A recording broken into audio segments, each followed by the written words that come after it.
धुंधकारी व्यसनी निकला, क्रूर निकला और 5 वेश्याओं के साथ रहने लगा, अपने माता पिता को कष्ट दिया। गोकर्ण बहुत बड़े भक्त ज्ञानी वैरागी निकले।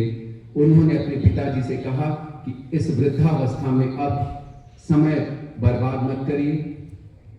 उनके पिताजी आत्मदेव निकल पड़े। आराम से उन्होंने जंगल में शांति के साथ अंतिम सांस ली। इधर 5 वेश्याओं ने मिलकर धन संपत्ति के लिए धुंधकारी को मार दिया। धुंधकारी प्रेत बन गए। गोकर्ण आए तो प्रेत रूप में उसने उनसे कहा कि भैया मुझे मुक्ति दिलाओ। गोकर्ण ने उनको श्रीमद् भागवत की कथा सुनाई। भगवान सूर्यदेव के कहने पर वह प्रेत धुंधकारी एक बांस में बैठा था जिसके 7 गांठें थी। हर गांठ टूटती थी और 7वें दिन आखिरी गांठ टूटी। वह मुक्त होकर भगवान का पार्षद बन गया। ये कथा है। इस कथा का जो प्रतीक है, अर्थ है, वो अर्थ क्या है? आत्मदेव हम हैं, हमारी जीवात्मा है, इसीलिए उसका नाम है आत्मदेव। और हमें हमारे सामने जीवन में चयन करने के लिए 2 रास्ते हैं, जिसको कठोपनिषद कहता है श्रेय का रास्ता और प्रेय का रास्ता। एक जो हमें श्रेष्ठता की तरफ ले जाएगा और एक हमें जो हमारी मनचाही चीजों की तरफ, प्रिय की तरफ ले जाएगा। हम हमेशा चुनते हैं, हमारा मन चुनता है प्रिय को और हमारा विवेक चुनता है श्रेय को, जो श्रेष्ठ है। आप एक बच्चे से देख लो, आज के समय में एक बच्चे के सामने आप एक तरफ किताब रखो और एक तरफ मोबाइल रखो, उसका स्वाभाविक सा रुझान होगा कि नहीं, वो मोबाइल ही पकड़ेगा। और यही रुझान जीवन भर हमारे दृष्टिकोण में हर आदमी के पास, अगर उसके जीवन में सद्गुरु नहीं है, यही बना रहता है।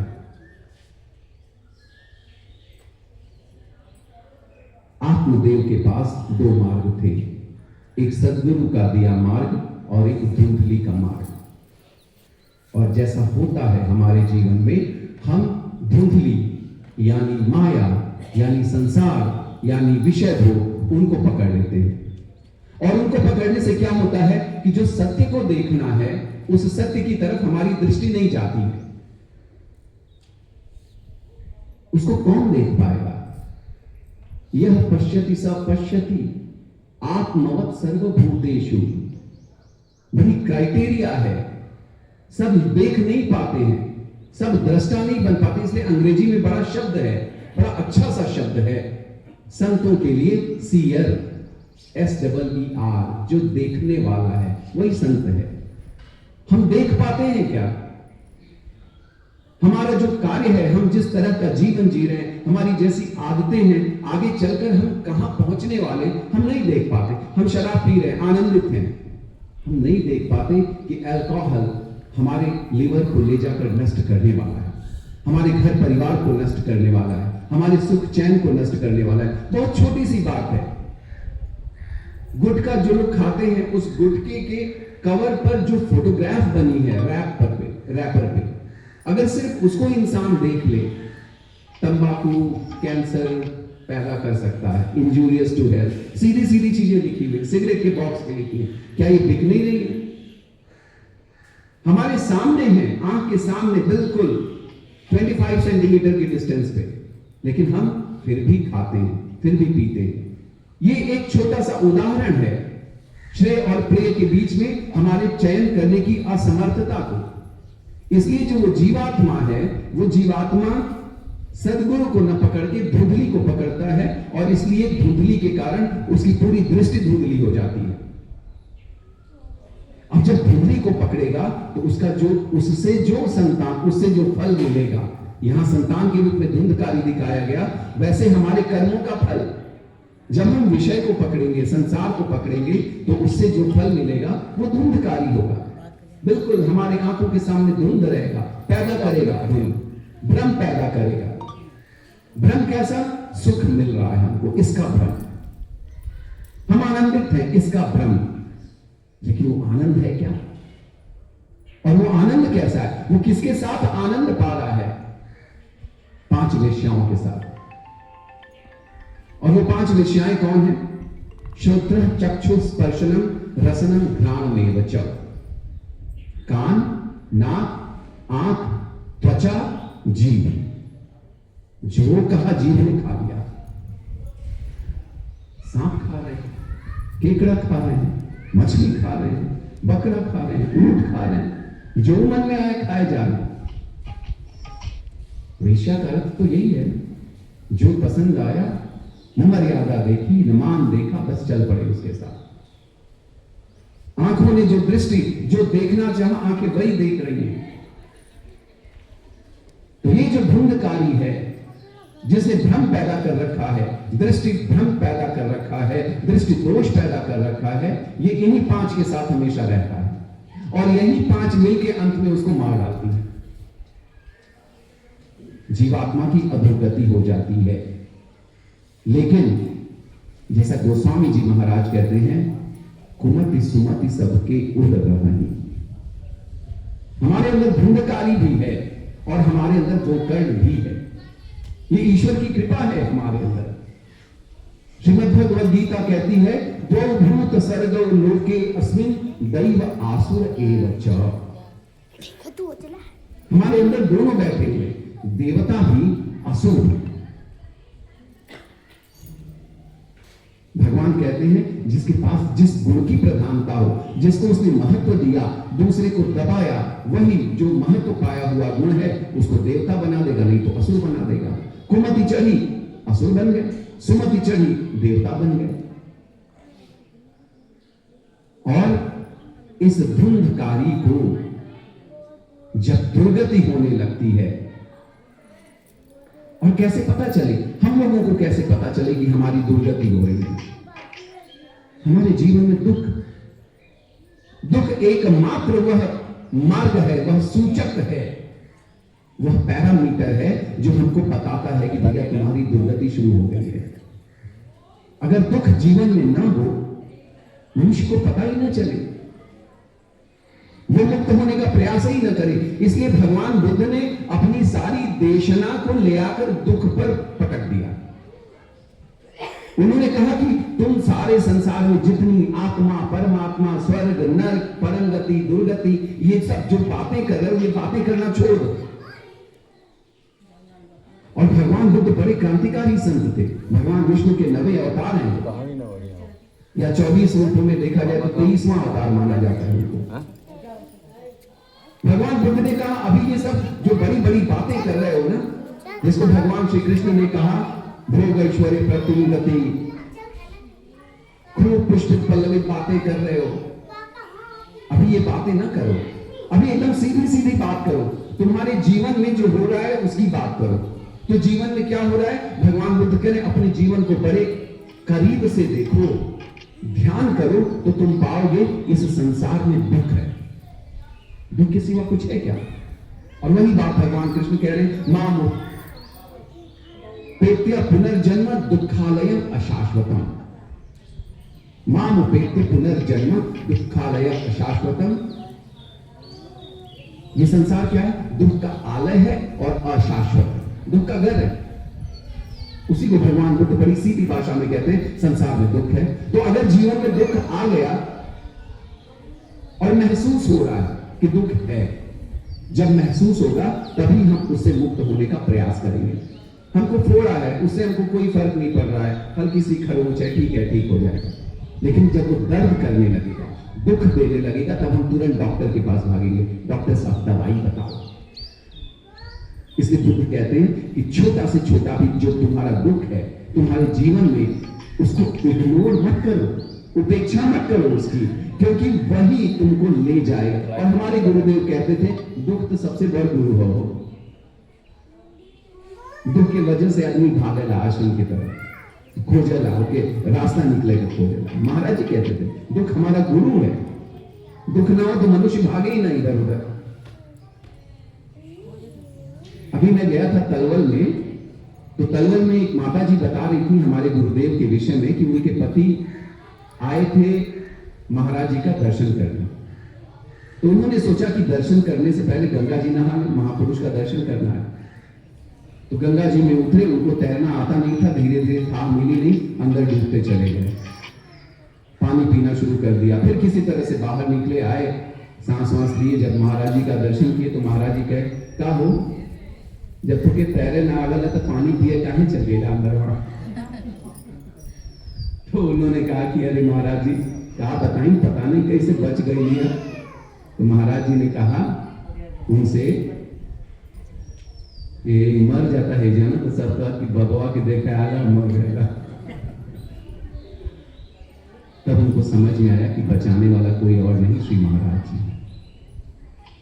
हम अपने आश्रम की प्रार्थना में पढ़ते हैं, अस प्रभु दीन बंधु हरि कारण रहित दयाल, तुलसीदास शठता ही भजू छाणी कपट जंजाल। ये कहते हुए मेरे हृदय में अजीब सा एक संवेदना हो रही है। हमारे गुरुदेव जो गोस्वामी तुलसीदास जी कहते कारण रहित दया, कोई कारण नहीं है उनकी दया का, हम उनके लिए कुछ कर नहीं रहे हैं, और अगर हमें लगता है कि हम कुछ कर रहे हैं तो हम मूर्ख हैं और कुछ नहीं है।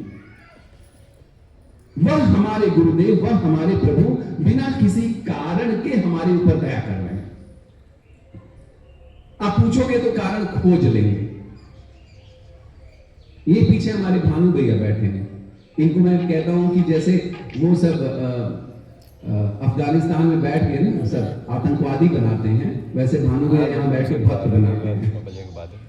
भानु भैया कहते हैं कि अरे महाराज जी का भक्ति करवा न हो तो तोरे गमला में से ढेली निकली, ऊख ना निकली, ढेली निकली। हमारे भानु भैया, इनके छोटे भाई, उनके पेट में दर्द हो रहा था, तो इन लोगों को जब पहले पेट में दर्द हो या छोटी बीमारी हो मोटी थोड़ी बहुत, तो ये लोग कहते थे चला आश्रम चला जाओ। जिसको ये बात समझ में आ गई कि जीवन में दुख है वो भागेगा, आश्रम में भागेगा और कहीं नहीं भागेगा, वही दुख से मुक्ति देने वाले हैं। रात का समय था, ये इनके छोटे भाई और इनकी माँ अपने स्कूटर पे बैठे और वंशी बाजार से निकले। जैसे लॉर्ड कार्नवालिस पहुंचे, इनको सामने कुछ चमकती चमकती चीजें दिखाई दी हवा में, जमीन पर। ये डर गए। इन्होंने अपनी मम्मी से कहा कि माई देखत नहीं कुछ चमकता।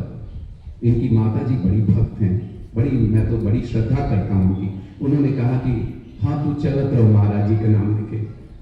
ये जब गुजरे तो लॉर्ड कार्नवालिस के सामने एक सूट बूट हैट पहना हुआ लंबा सा अंग्रेज अधिकारी जैसा कोई दिख रहा है, उसके साथ एक छोटा बच्चा, वो भी सूट बूट हैट पहना हुआ है।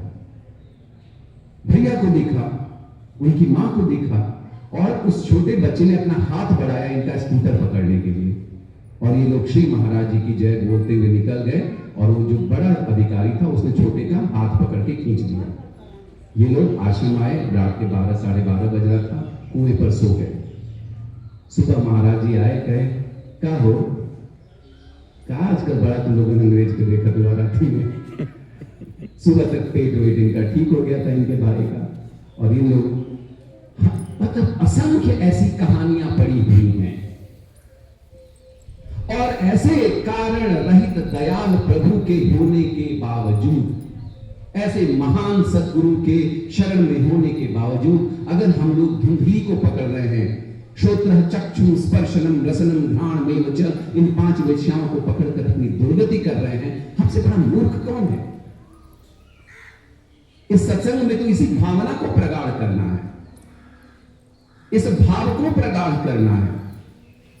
और ये भाव ऐसे ही प्रगाढ़ होगा जब हम इन छोटी छोटी कहानियों के पीछे छिपे हुए गूढ़ रहस्य को समझ पाए। तुलसीदास जी कहते हैं,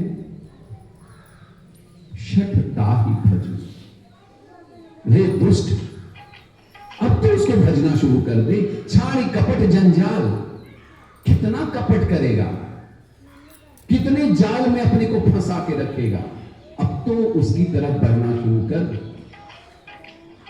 तो जो धुंधकारी है वो धुंधकारी दुखी है, दुर्गति हो चुकी है, इन 5 इंद्रियों के संपर्क में पड़कर उसकी दुर्गति हो चुकी है। अब एकमात्र रास्ता है जो अंदर बैठा हुआ गोकर्ण है। गोकर्ण का मतलब, गो मतलब इंद्रियां, कर्ण मतलब कान।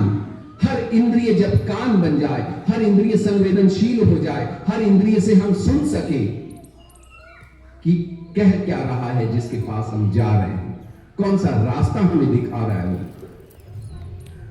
तब उन गोकर्ण ने उनको श्रीमद् भागवत की कथा सुनाई। और जो बांस के 7 गांठें हैं वो हमारे शरीर के मेरुदंड में बैठे हुए 7 चक्र हैं। मूलाधार से नीचे हमारा पूरा जीवन मूलाधार के नीचे सिमट जाता है। बच्चे पैदा करना, आहार निद्रा भय मैथुनम च, ऊपर उठ ही नहीं पाते हैं। लेकिन जब सद्गुरु की कृपा होती है, जब उनके साथ उनकी शरण में बैठना शुरू करते हैं, तो मूलाधार को भेद के मणिपुर, फिर स्वाधिष्ठान, फिर अनाहत चक्र, फिर विशुद्ध चक्र, फिर आज्ञा चक्र और फिर सहस्त्रार का भेदन करते हुए मनुष्य ईश्वर को प्राप्त कर लेता है। ये उस कहानी का प्रतीकात्मक अर्थ है। और लगभग सारी कहानियों के पीछे यही गूढ़ रहस्य छिपे हुए हैं। जैसा हमारे गुरुदेव महाराज कहते थे कि शास्त्रों में, कहानियों में ताला लगा हुआ है और गुरु की कृपा से हमें वो कुंजी मिलती है। वो कुंजी मिलती है हमें, तब जाकर हम आगे उसका गूढ़ मर्म समझ पाते हैं और फिर समझकर अपने जीवन में उतार पाते हैं। अगर ऐसा नहीं हो पाया तो जैसे जापान में हो रहा है, जो हादसों जैसी घटनाएं भाप बनकर उड़ जा रहे हैं रातों रात। एक बहुत सुंदर किताब है शिव सूत्र, उसमें भगवान शिव ने अलग अलग सूत्र दिए। एक सूत्र कहता है भगवान शिव का, लड़ना छोड़ दो, ध्यान घटित हो जाएगा। लड़ना छोड़ दो तो ठीक है, बाहरी लड़ाई तो चल रही है, अगर वो छोड़ दिया तो भी बहुत बड़ा कल्याण है। लेकिन एक अंदर लड़ाई चल रही है, और वो लड़ाई कैसी है? कामिनी की, कांचन की, यश की, सभी कुछ स्वाभाविक रूप से होने के बावजूद, सब स्वाभाविक रूप से है, सब ठीक चल रहा है, घर में खाने पीने को है, छोटी मोटी नौकरी है, बच्चे हैं, पत्नी है, लेकिन इसके बाद भी एक लड़ाई है। नहीं, पत्नी से इतर भी कोई संबंध चाहिए, पति से इतर कोई संबंध चाहिए, यश के लिए कुछ भी करने को तैयार है, दूसरे पर अपयश लगाने के लिए कुछ भी तैयार है, करने को तैयार है। हम अपने जीवन को स्वाभाविक अवस्था में रहने नहीं देना चाहते। तो शिव सूत्र कहता है कि नहीं, आप शांत हो जाओ। और शांत होने का अर्थ है कि ये सब लड़ाइयां बंद कर दो। हमारे श्री बड़े महाराज जी के ग्रंथ में आता है, परमहंस राममंगल बाबा के ग्रंथ में, कि जीवन का अर्थ कब समझ में आएगा? जब आप अपने जीवन से अनर्थ को हटा दोगे। अनर्थ हटाना तो हमारे हाथ में है ना, कम से कम जो हमारे कंट्रोल में है वो अनर्थ तो हटा दे। किसी को देख के चिढ़ रहे हैं, ये अनर्थ है ना, क्यों चिढ़ रहे हो? और आपके चिढ़ने से हो भी क्या जाएगा? यह अपना पुण्य और पाप का घड़ा लेकर आया है और वह उसी के अनुसार इस संसार में जीवन जीता हुआ जाएगा। आपके चिढ़ने न चिढ़ने से उसके जीवन पर रत्ती भर फर्क नहीं पड़ने वाला है। आपके अपयश लगा देने से उसके ऊपर रत्ती भर फर्क नहीं पड़ने वाला है। हानि लाभ जीवन मरण यश अपयश विधि। फिर क्यों परेशान करना दूसरे को? फिर क्यों अपयश लगाना दूसरे पर? तो हमारे जीवन में ये जो 2 मार्ग हैं, ये और मुझे ये बड़ा, मैं तो एक श्रीमद् भागवत के महात्म्य की कथा देखा, इसके बाद कठोपनिषद तो इसको सूत्र रूप में कहता ही है, एक और कथा आती है बिल्कुल यही एकदम इसी पर। तो आज मैं प्रश्नोपनिषद में नहीं जाता हूं, क्योंकि आज का जो विषय है प्रश्नोपनिषद का वो थोड़ा गूढ़ है। चौथा प्रश्न ऋषि सौर्यायणी का, तो ये मैं अगले हफ्ते इस पर चर्चा करूंगा। आज इसी श्रेय और प्रिय को थोड़ा सा और क्लियर कर लेते हैं। हमारे पास एक और कहानी आती है, महाराज उत्तानपाद की कहानी। महाराज उत्तानपाद, उनकी 2 पत्नियां हैं, सुनीति और सुरुचि, है ना? सुरुचि का पुत्र है उत्तम और सुनीति का पुत्र है ध्रुव। और महाराजा उत्तानपाद कोई सामान्य मनुष्य नहीं है, महाराज मनु उनके पुत्र हैं। उत्तानपाद का अर्थ क्या हुआ? पैर जिसने ताने हुए एकदम आराम से, कोई फर्क नहीं पड़ रहा, राजा चक्रवर्ती सम्राट। उत्तानपाद। 2 पत्नियां हैं, उसमें से वह सुरुचि को अधिक प्रेम करते हैं। बैठे हुए हैं, सुरुचि का बेटा उत्तम और सुनीति का बेटा ध्रुव दोनों दौड़कर उनके पास आते हैं गोद में बैठने के लिए, और दोनों उनकी गोद में बैठ जाते हैं। जगह की कमी नहीं है, इधर ध्रुव बैठ गया, इधर उत्तम बैठ गया। लेकिन सुरुचि को यह पसंद नहीं है। सुरुचि ने कहा, ये जो ध्रुव है ना, इसको हटाओ, और ध्रुव को हटाकर कहती है कि तुम्हें राजा की गोद में बैठना हो तो मेरी कोख से होकर आना पड़ेगा। ध्रुव चला जाता है रोता हुआ अपनी मां के पास। उनकी मां सुनीति बड़ी धर्मपरायणा है। सुनीति कहती है, बेटा जिस गोद में तू बैठने के लिए जिद कर रहा है वो तो कुछ नहीं है, बैठना हो तो हरि की गोद में बैठ। मां के इस वचन को सुनकर ध्रुव रात में ही अपनी मां को प्रणाम करके निकल जाते हैं। जंगल में उनके संकल्प को टेस्ट करने के लिए नारद ऋषि बार बार उनको कहते हैं, जंगल में शेर हैं, भूत है, प्रेत हैं। लेकिन ध्रुव कहते हैं, नहीं, मुझे तो हरि की गोद में जाना ही जाना है।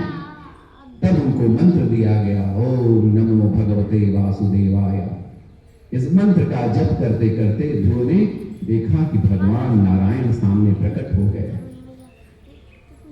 ध्रुव ने भगवान नारायण को देख के कहा कि तुम्हारे कान में कुंडल है, वो हिल क्यों नहीं रहा है? प्रार्थना आती नहीं है ध्रुव को। तो भगवान नारायण मुस्कुराते हैं, कहते हैं कि भक्त जैसे भगवान को देखना चाहता है वैसा ही होता है, और उसी समय उनका कुंडल हिलने लगा। ध्रुव ने कहा, मैं तुमसे कहूं क्या, मुझे तो प्रार्थना नहीं करने आती। तो भगवान ने अपना शंख लेकर उनके गाल पर लगा दिया, और ध्रुव से भगवान की एक अद्भुत स्तुति निकल पड़ी। सामान्य जीवन में अब इसको ले आते हैं। देखिए, किस्से कहानियों का कोई अर्थ नहीं है अगर आप अपने आप को उससे रिलेट न कर सकें, अगर आपके लिए उन किस्से कहानियों में कोई संदेश नहीं छिपा है। हम लोग उत्तानपाद हैं, हमने हाथ पांव फैला रखा है, संसार में आराम कर रहे हैं, और हमारे पास भी फिर से वही जो श्रेय और प्रिय की बात कर रहा था, 2 रास्ते हैं, सुनीति और सुरुचि। एक रास्ता है जिस सुंदर नीति पर चलकर आप अपने जीवन को धर्ममय बना सकते हैं, जिसको हमारे श्री महाराज जी कहते हैं सत्य न्याय धर्म का मार्ग। और दूसरा रास्ता है सुरुचि का मार्ग, जो रुचिपूर्ण मार्ग है, जो प्रिय का मार्ग है, रुचिकर मार्ग है। अच्छा लगेगा उस पर चलना, लेकिन गारंटी नहीं है कि वो आपके लिए श्रेष्ठ होगा। तो सुनीति और सुरुचि का मार्ग है। हम लोग अक्सर संसारी लोग चुनते हैं सुरुचि का मार्ग, रुचिपूर्ण मार्ग। अच्छा लगे, पेट खराब है लेकिन फुल्की खाएंगे, कोई सेब दे दे तो नहीं, मन नहीं कर रहा है, फुल्की दे दे, हाँ चलो 2 प्लेट हो जाए। मैं आपसे क्या कहूं, मेरी खुद की बहुत चटोरी आदत है। मैं पहचान रहा हूं जीव कितना खराब होता है, इसलिए मैं बता रहा हूं। और उस सुरुचि का जो पुत्र है उत्तम, हमको हमेशा लगेगा भाई उत्तम है, बहुत अच्छा है, लेकिन हम भूल जाते हैं कि सुनीति के मार्ग पर चलने से जो फल मिलेगा वो ध्रुव है, उसको टालेगा नहीं ध्रुव।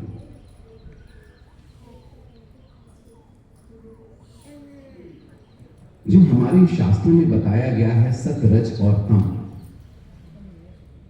इसमें कहा गया है कि जो सत्य का मार्ग है, जो सात्विक तपस्या का मार्ग है, जो सात्विक त्याग का मार्ग है, वो नष्ट नहीं होता है। लेकिन जो राजसी मार्ग है, राजसम चलमत ध्रुवम, श्रीमद् भगवद गीता कहती है राजसम चलमत ध्रुवम, जो राजसी मार्ग है वह चलायमान है, यानी चंचल है, और अध्रुव है, यानी खत्म हो जाएगा। लेकिन जो सुनीति का मार्ग है वह ध्रुव है, उस पर चलोगे तो जो फल मिलेगा वह अटल रहेगा। और सुनीति क्या है? भगवान हनुमान जी महाराज जब रावण, राक्षस राज रावण को सुनीति का उपदेश देते हैं तो क्या कहते हैं? राम चरण पंकज धरहु, लंका चल राज तुम करहु। लंका का अचल राज करना है, ध्रुव राज करना है, तो फिर तुमको भगवान राम के चरण कमल में अपने मन को लगाना ही पड़ेगा, और कोई मार्ग नहीं है। कलौ नास्त्यैव नास्त्यैव नास्त्यैव गतिरन्यथा, और कोई गति नहीं है इसके अलावा हरि नाम करना, हरि में लगाना अपने मन को, यही है सुनीति का फल है। ध्रुव नष्ट नहीं होगा। आप ईमानदारी से कमाओ, जैसे हमारे महाराज जी कहे हैं, अपने कार्यस्थल पर 5 मिनट पहले जाओ, अपने कार्यस्थल को 5 मिनट बाद छोड़ो, अपने कार्य को ईमानदारी से करो, अपने दिन का आरंभ और दिन का अंत भगवान की प्रार्थना से करो, वह शक्ति हमें दो दयानिधि। रोज नियम करो, परोपकार करो। यदि इस मार्ग पर चलोगे तो थोड़ा थोड़ा ही करके जो आएगा, थोड़ी थोड़ी खुशियां ही जो मिलेंगी वह ध्रुव होंगी, क्योंकि तुम सुनीति के मार्ग पर चल रहे हो, श्रेय के मार्ग पर चल रहे हो, सद्गुरु के मार्ग पर चल रहे हो। ध्रुव मार्ग है वो, अटल। लेकिन अगर सुरुचि के मार्ग पे चलोगे तो तुमको लगेगा तो कि शुरू में उत्तम है, लेकिन अंत में क्या होगा? उत्तम को गंधर्वों ने मार दिया था। ये आप लोगों को शायद पता नहीं होगा। बाद में जब ध्रुव महाराज राजा बने और उत्तम उनके छोटे भाई राजकुमार जंगल में शिकार खेलने जा रहे थे, तो गंधर्वों ने उनको मार डाला था यक्षों ने। तो उत्तम खत्म हो जाता है। जो हमें ऐसा फल मिलेगा अनीति के मार्ग पे चलकर, रुचि के मार्ग पर चलकर, वह नष्ट हो जाएगा। ध्रुव अटल रहेगा। इसलिए बड़ा सोच समझ के चयन, ये पूरा का पूरा जीवन ही ना चयन है।